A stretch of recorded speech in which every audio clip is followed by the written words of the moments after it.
Hi everyone, good afternoon. I'm Fran and I'm back with The Wind in the Willows today, and I'm going to be reading Chapter 7, The Piper at the Gates of Dawn. The willow wren was twittering his thin little song, hidden himself in the dark selvage of the river bank.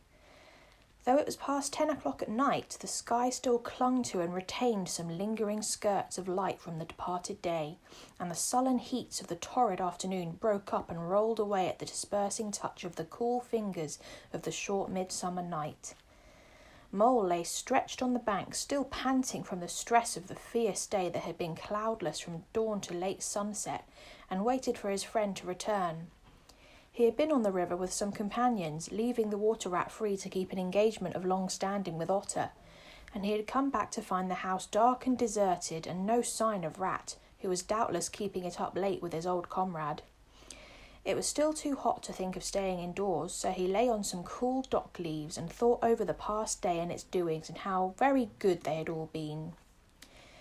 The rat's light footfall was presently heard approaching over the parched grass. "Oh, the blessed coolness," he said, and sat down, gazing thoughtfully into the river, silent and preoccupied.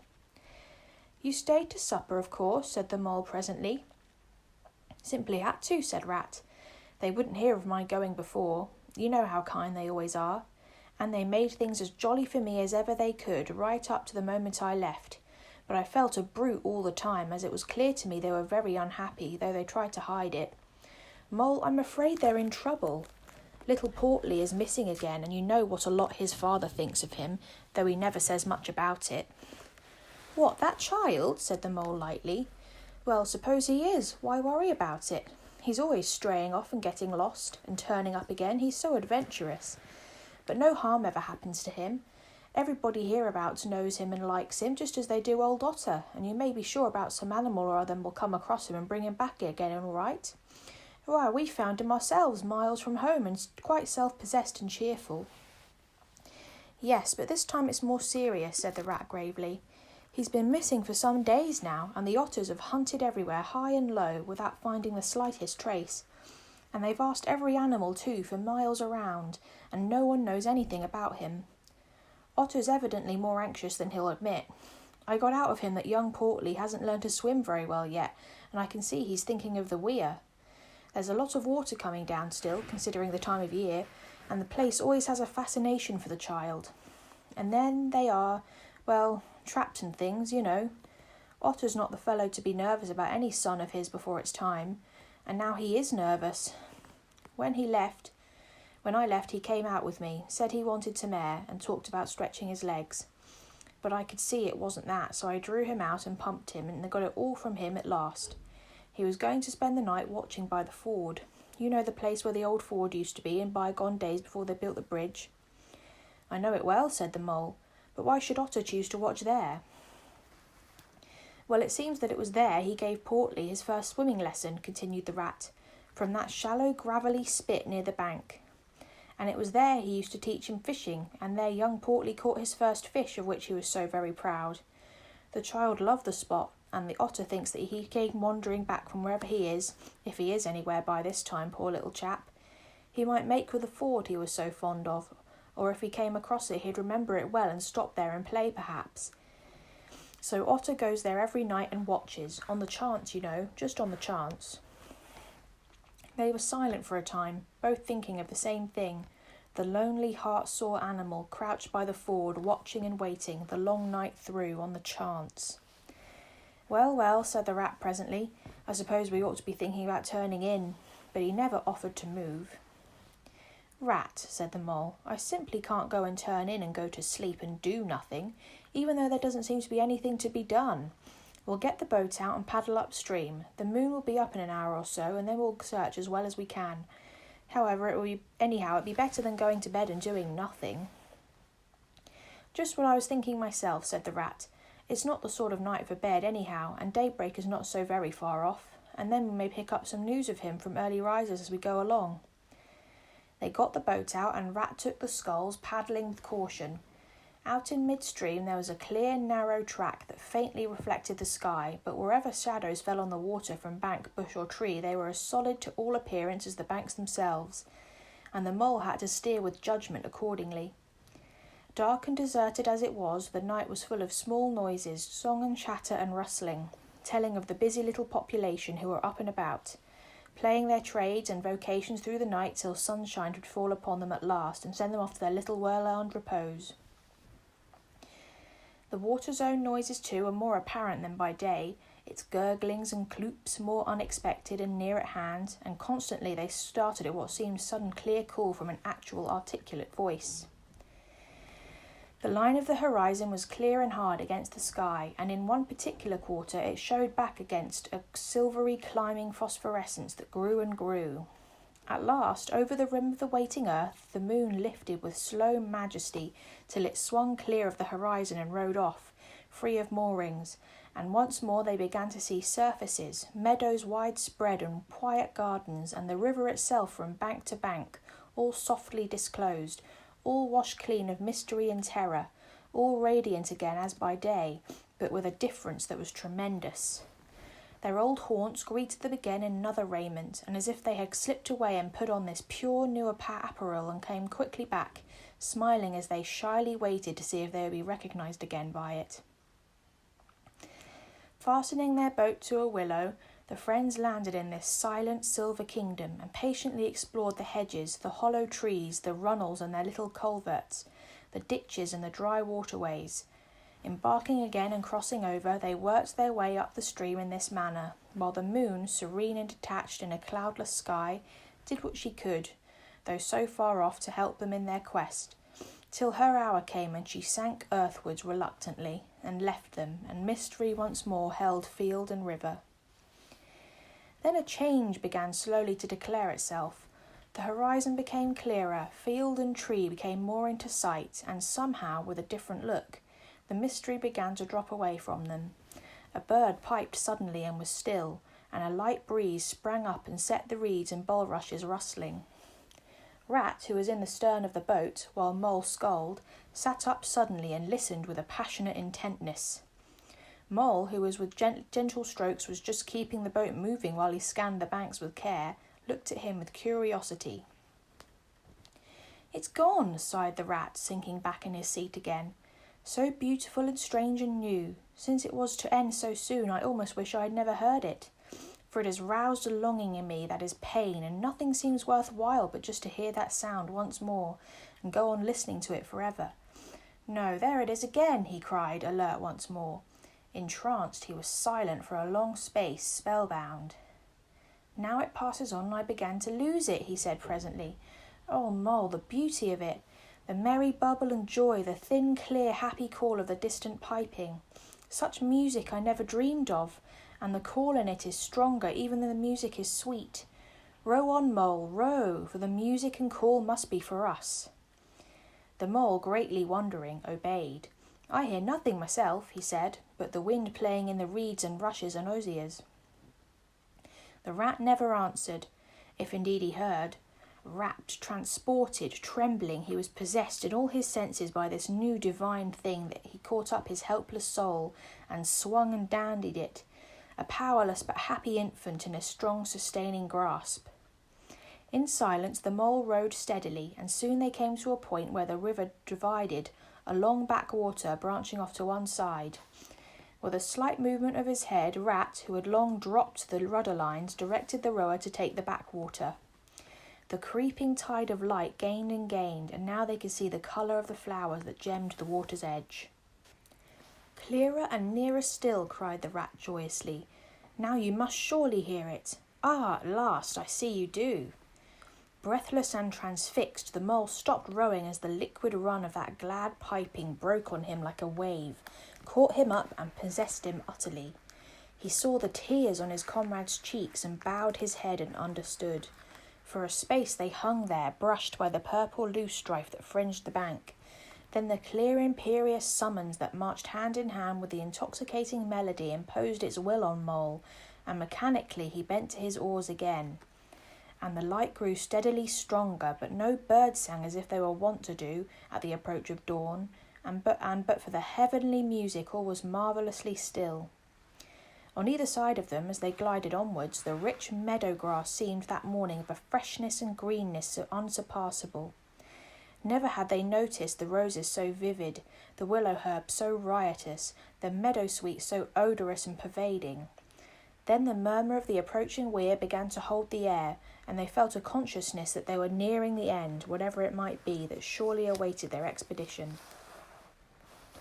A wide half-circle of foam and glinting lights and shining shoulders of green water, the great weir closed the backwater from bank to bank, troubled all the quiet surface with twirling eddies and floating foam streaks, and deadened all other sounds with its solemn and soothing rumble. In midmost of the stream, embraced by the weir's shimmering arm spread, a small island lay anchored, fringed close with willow and silver birch and alder. Reserved, shy, but full of significance, it hid whatever it might hold behind a veil, keeping it till the hour should come, and with the hour those who were called and chosen. Slowly, but with no doubt or hesitation whatever, and in something of a solemn expectancy, the two animals passed through the broken tumultuous water and moored their boat at the flowery margin of the island. In silence they landed and pushed through the blossom and scented herbage and undergrowth that led up to the level ground, till they stood on a little lawn of a marvellous green, set round with nature's own orchard trees, crab-apple, wild cherry and sloe. "This is the place of my song-dream, the place the music played to me," whispered the rat, as if in a trance. "Here, in this holy place, here if anywhere, surely we shall find him." Then suddenly the mole felt a great awe fall upon him, an awe that turned his muscles to water, bowed his head and rooted his feet to the ground. It was no panic terror, indeed he felt wonderfully at peace and happy, but it was an awe that smote and held him, and without seeing he knew it could only mean that some august presence was very, very near. With difficulty he turned to look for his friend, and saw him at his side, cowed, stricken, and trembling violently. And still there was utter silence in the populous bird-haunted branches around them, and still the light grew and grew. Perhaps he would never have dared to raise his eyes, but that, though the piping was now hushed, the call and the summons seemed still dominant and imperious. He might not refuse were death himself waiting to strike him instantly, once he had looked with mortal eye on things rightly kept hidden. Trembling he obeyed and raised his humble head, and then, in that utter clearness of the imminent dawn, while nature, flushed with fullness of incredible colour, seemed to hold her breath for the event, he looked in the very eyes of the friend and helper, saw that backward sweep of the curved horns gleaming in the growing daylight, saw the stern, hooked nose between the kindly eyes that were looking down on them humorously, while the bearded mouth broke into a half-smile at the corners, saw the rippling muscles on the arm that lay across the broad chest, the long supple hand still holding the panpipes only just fallen away from the parted lips, saw the splendid curves of the shaggy limbs deposed in majestic ease on the sward, saw, last of all, nestling between his very hoofs, sleeping soundly in entire peace and contentment, the little round, podgy, childless form of the baby otter. All this he saw for one moment, breathless and intense, vivid on the morning sky, and still as he looked he lived, and still as he lived he wondered. "Rat," he found breath to whisper, shaking, "are you afraid?" "Afraid?" murmured the rat, his eyes shining with unutterable love. "Afraid of him? Oh, never, never, and yet, Mole, I am afraid." And then the two animals, crouching to the earth, bowed their heads and did worship. Sudden and magnificent, the sun's broad golden disk showed itself over the horizon facing them, and the first rays, shooting across the level water meadows, took the animals full in its eyes and dazzled them. When they were able to look once more, the vision had vanished, and the air was full of the carol of birds that hailed the dawn. As they stared blankly, in dumb misery deepening as they slowly realised they had seen and all they had lost, a capricious little breeze dancing up from the surface of the water tossed the aspens, shook the dewy roses, and blew lightly and caressingly in their faces. And with its soft touch came instant oblivion, for this is the last best gift that the kindly demigod is careful to bestow on those to whom he has revealed himself in their helping, the gift of forgetfulness. Lest the awful remembrance should remain and grow and overshadow mirth and pleasure, and the great haunting memory should spoil all the afterlives of the little animals helped out of difficulties, in order that they should be happy and light-hearted as before. Mole rubbed his eyes and stared at Rat, who was looking about him in a puzzled sort of way. "I beg your pardon, what did you say, Rat?" he asked. "I think I was only remarking," said Rat slowly, "that this was the right sort of place, and that here, if anywhere, we should find him. And look, why, there he is, the little fellow!" And with a cry of delight he ran toward the slumbering Portly. But Mole stood still a moment, held in thought, as one wakens suddenly from a beautiful dream, who struggles to recall it, and can recapture nothing but a dim sense of the beauty of it, the beauty, till that too fades away in turn, and the dreamer bitterly accepts the cold, hard waking and all its penalties. So Mole, after struggling with his memory for a brief space, shook his head sadly and followed the Rat. Portly woke up with a joyous squeak, and wriggled with pleasure at the sight of his father's friends, who had played with him so often in past days. In a moment, however, his face grew blank, and he fell to hunting round in a circle with pleading whine. As a child that had fallen happily asleep in its nurse's arms, and wakes to find itself alone and laid in a strange place, and searches corners and cupboards and runs from room to room, despair growing silently in its heart, even so Portly searched the island and searched, dogged and unwearying, till at last the black moment came for giving it up and sitting down and crying bitterly. The Mole ran quickly to comfort the little animal, but Rat, lingering, looked long and doubtfully at certain hoof marks deep in the sward. "Some great animal has been here," he murmured slowly and thoughtfully, and stood musing, his mind strangely stirred. "Come along, Rat," called the Mole. "Think of poor Otter waiting up there by the ford." Portly had soon been comforted by the promise of a treat, a jaunt on the river, and Mr. Rat's real boat, and the two animals conducted him to the water's side, placed him securely between them in the bottom of the boat, and paddled off back down the backwater. The sun was fully up by now and hot on them. Birds sang lustily and without restraint, and flowers smiled and nodded from either bank. But somehow, or so thought the animals, with less of richness and blaze of colour than they seemed to remember seeming quite recently somewhere, they wondered where. The main river reached again, and they turned the boat's head upstream towards the point where they knew their friend was keeping his lonely vigil. As they drew near the familiar ford, the Mole took the boat into the bank, and they lifted Portly out and set him on his legs on the towpath, gave him his marching orders and a friendly farewell pat on the back, and shoved him out into midstream.